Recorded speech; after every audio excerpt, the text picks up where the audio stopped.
Hello, good morning student. Hero study 2.0 में आप सभी का हार्दिक स्वागत है। आशा करता हूँ आप सभी लोग अच्छी तरीके से प्रिपरेशन कर रहे होंगे। आज का जो सेशन है वो हमारा है परसेंट। कल भी हमारी क्लास परसेंट पे हुई थी, उसमें कुछ बेसिक लेवल के क्वेश्चन थे, वो आप लोगों को करवाए थे। आज भी हमारी क्लास परसेंट पे है। आज हम कुछ उससे अच्छे लेवल के क्वेश्चन करवाएंगे। सेशन से पहले एक मोटिवेशन कोड जो आपको एनर्जीवान बनाएगा। आंखों में अरमान लिया, मंजिल को अपना मान लिया, तो मुश्किल क्या आसान क्या, जब ठान लिया तो ठान लिया।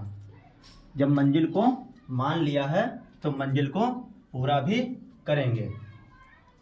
तो प्रतिशत का मतलब आप लोगों को हम कल वाली क्लास में बता दिए हैं कि प्रतिशत का मतलब होता है प्रति सैकड़ा। प्रतिशत एक ऐसी भिन्न है जिसका हर हमेशा 100 रहता है। प्रतिशत एक ऐसी भिन्न है जिसका हर हमेशा 100 रहता है। आप लोगों को प्रतिशत से भिन्न में चेंज करने को बताया था और भिन्न से हम परसेंट में भी चेंज किए थे। जैसे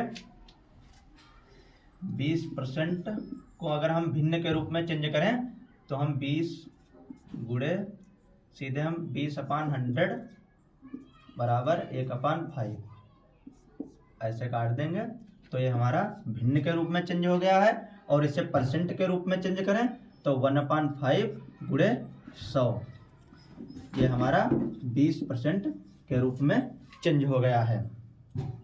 अगर हम परसेंट लगा है तो हम डिवाइड बाई 100 करेंगे, और अगर हमारा भिन्न के रूप में दिया है तो 100 से गुणा करेंगे।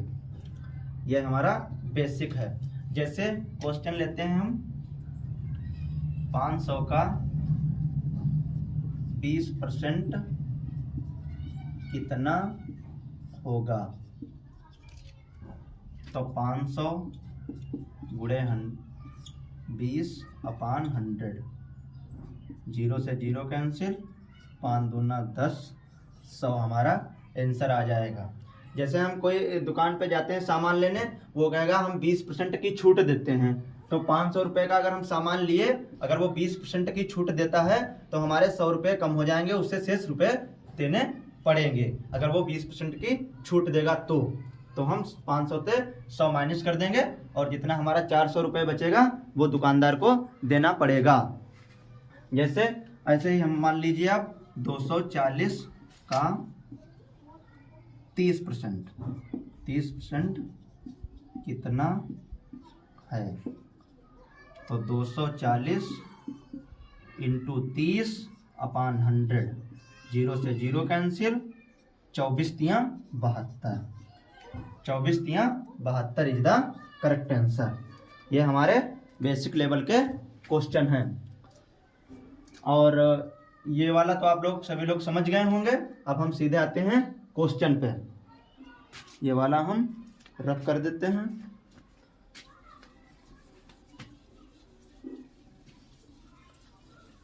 अब हम सीधे क्वेश्चन पे आते हैं। चीनी के मूल्य में, जैसे कोई चीनी थी, चीनी के मूल्य में 10% घटाने के कारण, चीनी के मूल्य में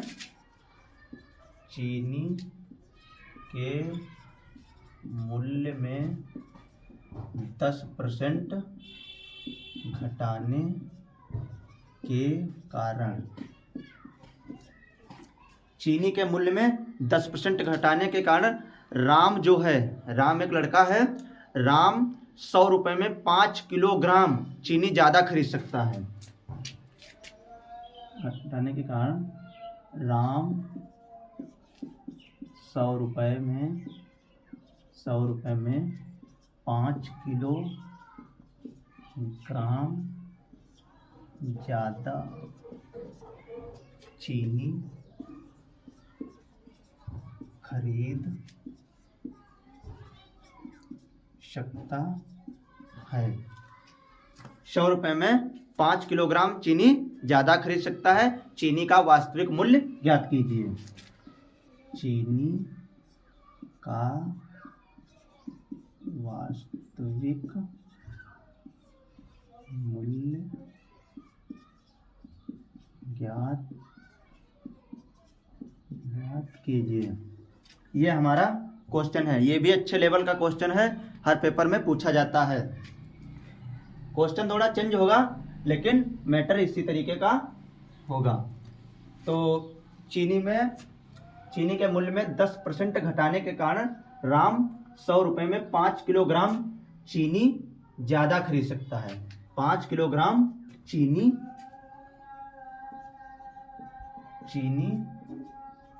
ज़्यादा खरीद सकता है। तो हम कुछ नहीं करेंगे, 10, ये हमारा 10% है। अगर कोई चीज़ घटती है तो 100 माइनस, अगर कोई चीज़ बढ़ती है तो 100 प्लस। जैसे मान लो 20% की वृद्धि होती है तो हम यहाँ पे 20 बढ़ा देंगे, अगर 20% की कमी होती है तो यहाँ 20 घटा देंगे, तो यहाँ बचेगा हमारा 80 और यहाँ बचेगा 120% का ये नियम होता है। अगर 100 से हम 20% की कमी होगी तो 20 माइनस कर देंगे, अगर 20% की बढ़ोतरी हुई है तो हम 20 प्लस कर देंगे।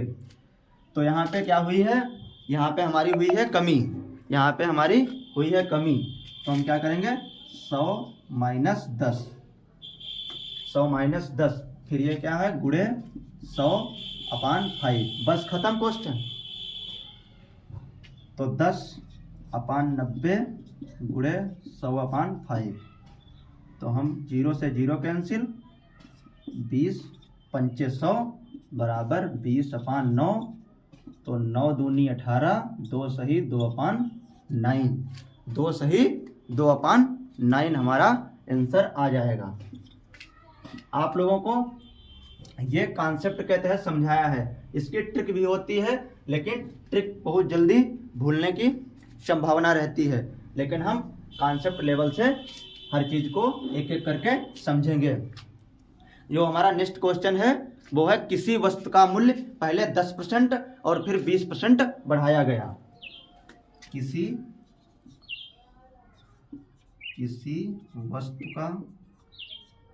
वस्तु का मूल्य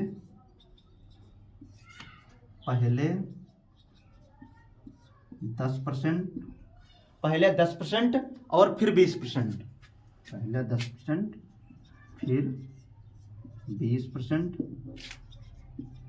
बढ़ाया गया। किसी वस्तु का मूल्य पहले 10% फिर 20% बढ़ाया गया। यदि आखिरी बार का बढ़ाया गया मूल्य 33 रुपया है, 20% बढ़ाया गया और उसके बाद में दोबारा फिर हमारा बढ़ाया गया जो मूल्य, उसका मूल्य परसेंट में नहीं था बल्कि वो रुपए में था। 20% बढ़ाया गया,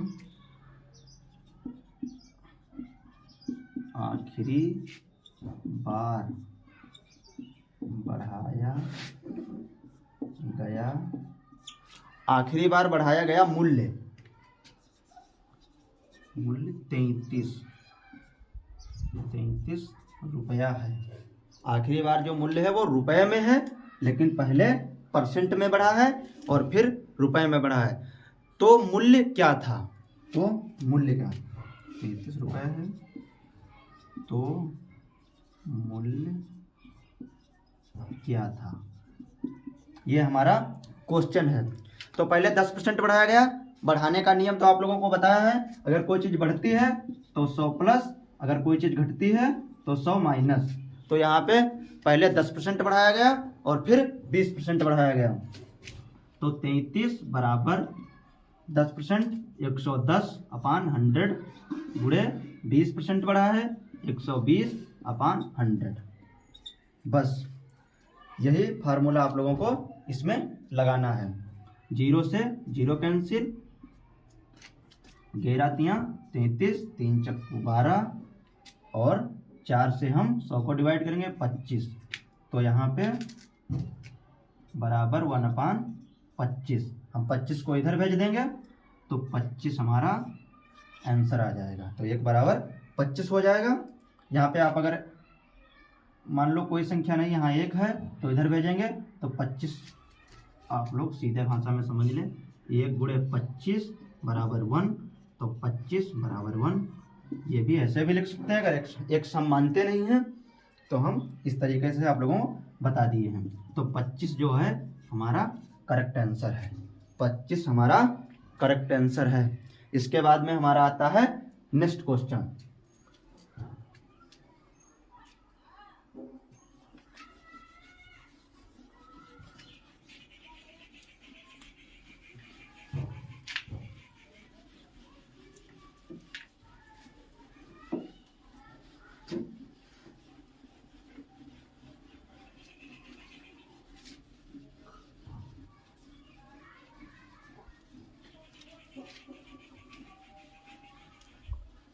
अगला क्वेश्चन हमारा है, सरसों के तेल में 20% की वृद्धि हुई।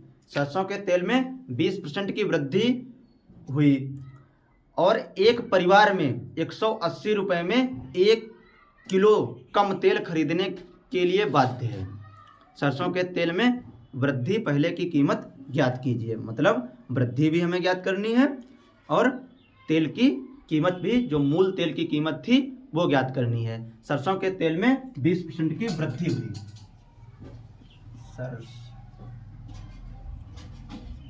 सरसों के तेल में 20% की वृद्धि होने के कारण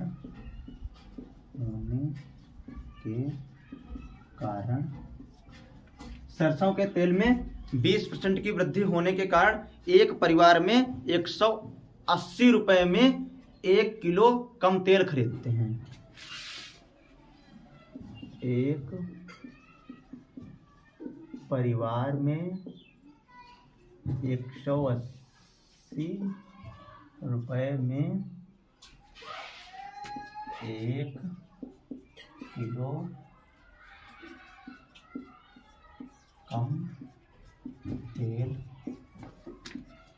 खरीदते हैं। सरसों के तेल में 20% की वृद्धि होने के कारण एक परिवार में 180 रुपये में 1 किलो कम तेल खरीदते हैं। 1 किलो कम तेल खरीदते हैं। सरसों के तेल में वृद्धि एवं पहले की कीमत ज्ञात कीजिए। सरसों के तेल में वृद्धि एवं पहले की कीमत ज्ञात करो।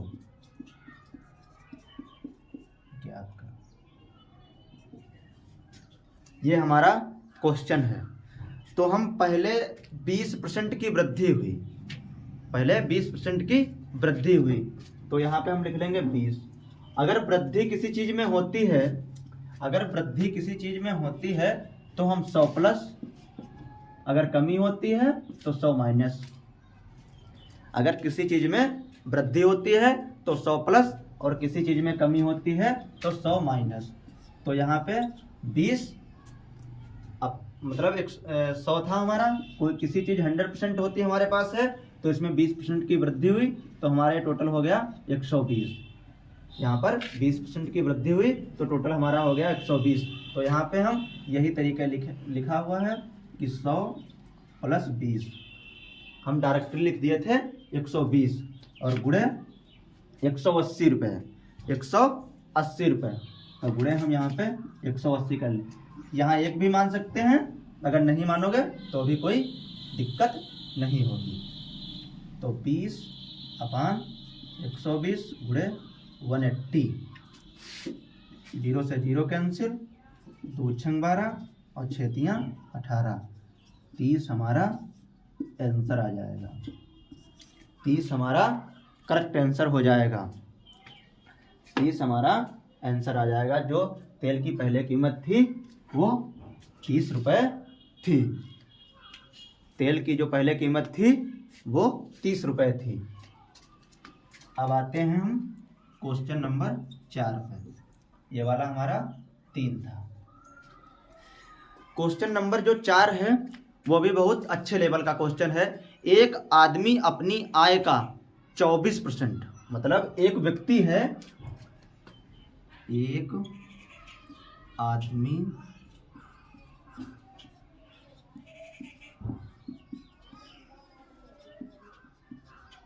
एक आदमी अपनी आय का 24% मकान किराए पर, मतलब 24% जो है वो मकान किराए पर और तथा 62% मतलब 62% अपने परिवार पर व्यय करता है। 24% मकान किराए पर तथा 62% परिवार। 24% मकान के किराए पर खर्च करता है तथा 62% दोनों मतलब मिला करके 24 भी खर्च कर रहा है मकान किराए पर, इधर 62% अपने परिवार पर व्यय कर रहा है। परिवार पर व्यय करता है, परिवार पर व्यय करता है तथा शेष आय बचत करता है। जो 24 और 62 व्यय करने के बाद शेष जो बचती है उसका वो बचत करता है, शेष आय का बचत करता है। यदि उसकी बचत 6300 हो, यदि उसकी बचत जो है वो 6300 हो तो उसकी कुल आय कितनी होगी? शेष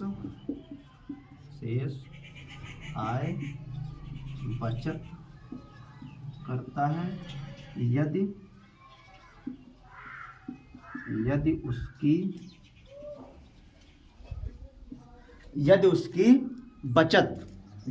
उसकी बचत 6300 हो तो, यदि उसकी बचत 6300 हो तो उसकी कुल आय ज्ञात कीजिए। तो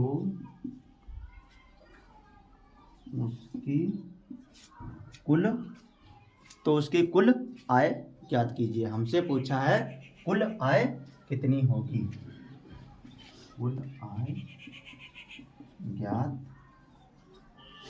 कीजिए। ये हमारा क्वेश्चन है।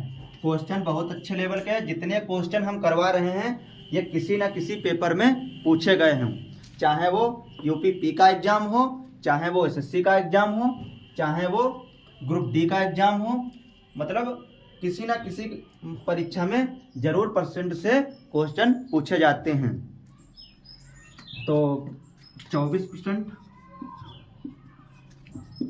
अगर सेशन अच्छा लगे तो आप सभी लोग चैनल को सब्सक्राइब एंड लाइक, एक प्यारी सी कमेंट भी आप लोग करें। 62% दोनों को हम ऐड कर लेंगे तो 4 और 2 हमारा होगा 6 और यहाँ होगा 8। 86% हमारा टोटल ये व्यय करता है, 86% टोटल व्यय करता है।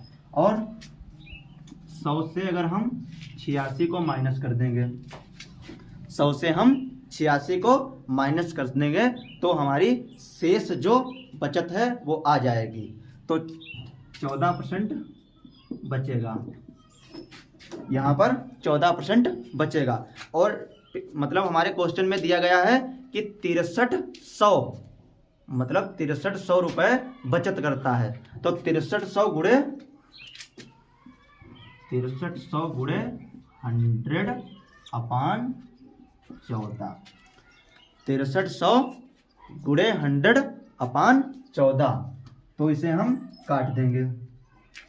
7 दूनी 14, 7 नवा 63, यहाँ होगा 50, 9 बचे 45, 1 2 3, 45 000 इज द करेक्ट आंसर। ये हमारा आंसर आ जाएगा।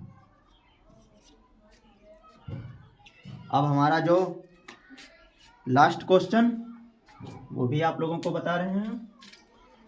आशा करता हूं कि आप सभी लोगों को जो हम ये क्वेश्चन करवा रहे हैं आप लोगों को बहुत अच्छी तरीके से समझ में आ रहे होंगे।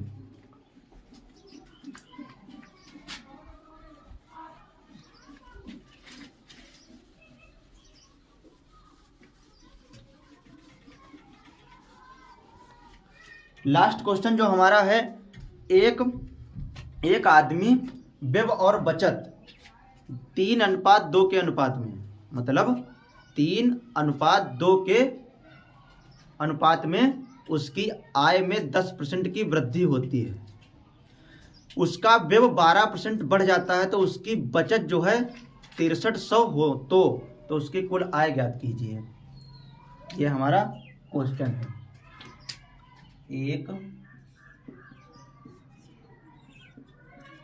एक आदमी व्यय और बचत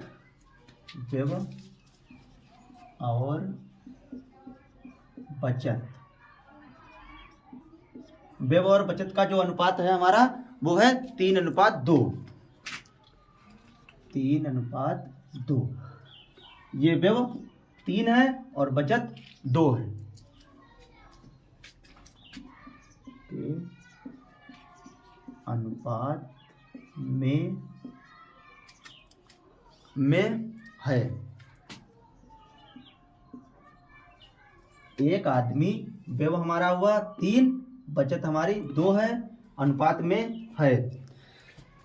आय में इसकी जो आय है उसमें 10% की वृद्धि होती है और उसका व्यय में 12% की वृद्धि होती है। मतलब आय में 10% वृद्धि हो जाती है और व्यय में 12% की वृद्धि हो जाती है।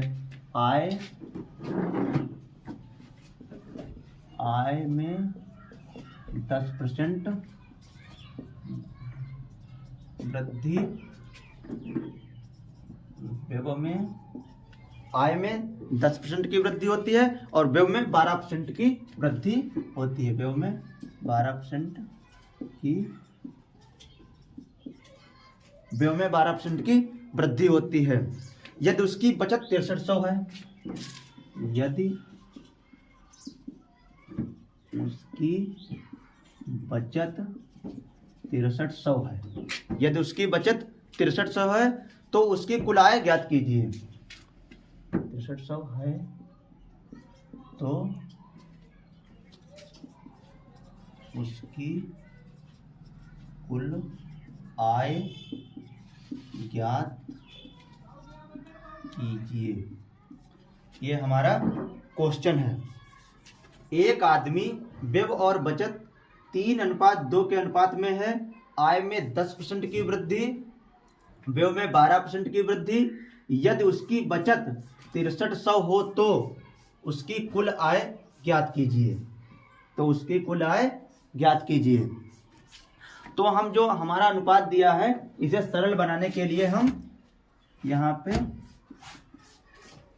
300 और इसे हम 200 मान लेंगे। अगर इसे हम 0 से 0 काट देंगे तो हमारा 3:2 ही रहेगा। 3:2 ही रहेगा। तो हम इसे 300:200 मान लेंगे। है वही, लेकिन थोड़ा हम 0:2 यहाँ ऐड कर दिए हैं, 0:2 यहाँ बढ़ा दिए हैं। तो टोटल हमारा ये होगा 500। इसको हम अगर जोड़ेंगे तो हमारा टोटल हो जाएगा 500 रुपये। ये टोटल हो जाएगा 500। 10% की आय में वृद्धि हुई। ये क्या है? आय। ये हमारी है आय। तो आय में कह रहा है कि 10% की वृद्धि हुई, तो 500 में 10% की वृद्धि हुई। 500 में 10% की वृद्धि हुई। अगर वृद्धि है तो 100 प्लस, अगर कमी है तो 100 माइनस। तो यहाँ पे 10% की वृद्धि हुई है तो हम 100 में 10 जोड़ देंगे तो हमारा हो जाएगा 110/100। 0 से 0 कैंसिल, 11×5 = 55। 550 हमारा ये आ जाएगा। 550 हमारा ये आ जाएगा। अब व्यय में जो है वो 12% की वृद्धि है। व्यय में 12% की वृद्धि है तो व्यय हमारा 300। व्यय हमारा 300। तो हम 300 और 12% की वृद्धि हुई तो 12 को हम क्या करेंगे? वृद्धि हुई है तो यहाँ हम 12 ऐड कर देंगे तो हमारा क्या हो जाएगा? 112। तो गुणे 112/100। 0 से 0 कैंसिल, 3 दूनी 6, 3 3। ये हमारा 336 यहाँ से निकलकर आ जाएगा। अब हम 500 में से 336 को माइनस कर देंगे। अब हम 500 में से 336 को माइनस कर देंगे। ये वाला हम मिटा दे रहे हैं। यहां तक आप लोगों को क्वेश्चन समझ में आ गया होगा। 300 प्लस 500 ये हमारी हुई आय, 500 टोटल आय हो गई। आय में 10% की वृद्धि हुई, आय में 10% की वृद्धि हुई, तो हमारा टोटल निकल कर आया है 550। फिर हमारी व्यय में 12% की वृद्धि हुई। व्यय हमारा 3 था तो इसे हम डबल जीरो लगा दिए थे, तो हमारा सरल मतलब क्वेश्चन को हम सरल बनाया है। तो 300 गुणे 112 अपान 100, तो ये यहाँ पर 500 था, यहाँ 336। 500 में से 336 को हम माइनस कर देंगे। 500 में से 336 को हम माइनस कर देंगे तो हमारा टोटल बचेगा 214। टोटल हमारा बचेगा 214। अब 214 जो हमारा है, ये 214 जो हमारा निकल के आया है, अब हम इसे बचत से माइनस कर देंगे। 200 जो हमारी बचत है, इससे हम 214 को माइनस कर देंगे तो हमारा बचेगा 14। तो हमारा बचेगा केवल 14। उसके बाद में जो हमारा बचेगा वो बचेगा केवल 14। अब जो हमारा क्वेश्चन है उसे हम 300 मतलब कुल वृद्धि, हमारा कुल आय पूछ रहा है क्वेश्चन, तो हम उसको करेंगे कुल वृद्धि गुणे 100 अपान प्रारंभिक बचत। जो हमारी पहले की मतलब प्रारंभिक जो बचत थी, ये एक हमारा फार्मूला है। तो हमारा कुल वृद्धि जो कितनी हुई है वो हमारी हुई है 14। कुल वृद्धि हमारी कितनी हुई है 14 हुई है, और गुणे 100, और प्रारंभिक बचत का मतलब ये वाला। तो हमारी बचत जो हमारी कुल वृद्धि हुई है वो हुई है 14, तो 14 गुणे 100, 14 गुणे 100। अब हमारी प्रारंभिक बचत, प्रारंभ में हमारी बचत जो थी वो 2 थी, तो यहाँ पे हम 2 को 200 माना है, तो यहाँ पान 200, 0 से 0 कैंसिल, 2 सत्ते 14। 7 हमारा 7% is the correct answer. 7% will be correct answer. 7 is the right answer. Question थोड़ा हमारा अच्छे लेवल का था, तो हम इसे दोबारा भी समझाने का प्रयास करेंगे। पहले हमारा एक आदमी का व्यय 3:2 में था, तो उसकी आय में 10% की वृद्धि हुई और व्यय में 12% की वृद्धि हुई। उसकी बचत 6300 हो तो उसकी कुल आय ज्ञात कीजिए। तो हम 2:3 को माना 300, 200 ये निकाल लिया है 500। 500 को हम 10% वृद्धि हुई थी आय में, तो हम इसे निकाला तो 550 हुआ। फिर 12% की व्यय में वृद्धि हुई थी, तो हम 300 गुणे 112 अपान 100, 336 हमारा ये निकल के आया। 500 में से हम 336 को माइनस किए तो 214 आया। फिर हम प्रारंभिक जो बचत थी उससे 214 को माइनस किया तो हमारा आया केवल 14। तो जो हमारी कुल वृद्धि हुई थी 14 गुणे 100 अपान में जो है हमारी प्रारंभिक बचत, तो दोनों को काट दिया तो हमारा 7 आंसर निकल के आ गया। आज का जो सेशन है वो हमारा यहीं तक रहेगा। मिलते हैं आप लोगों को नेक्स्ट क्लास में। अगर वीडियो अच्छी लगे तो लाइक एंड सब्सक्राइब और चैनल को शेयर भी करें और एक छोटी सी कमेंट भी करें। मिलते हैं आप लोगों को नेक्स्ट क्लास में। जय हिंद, जय भारत।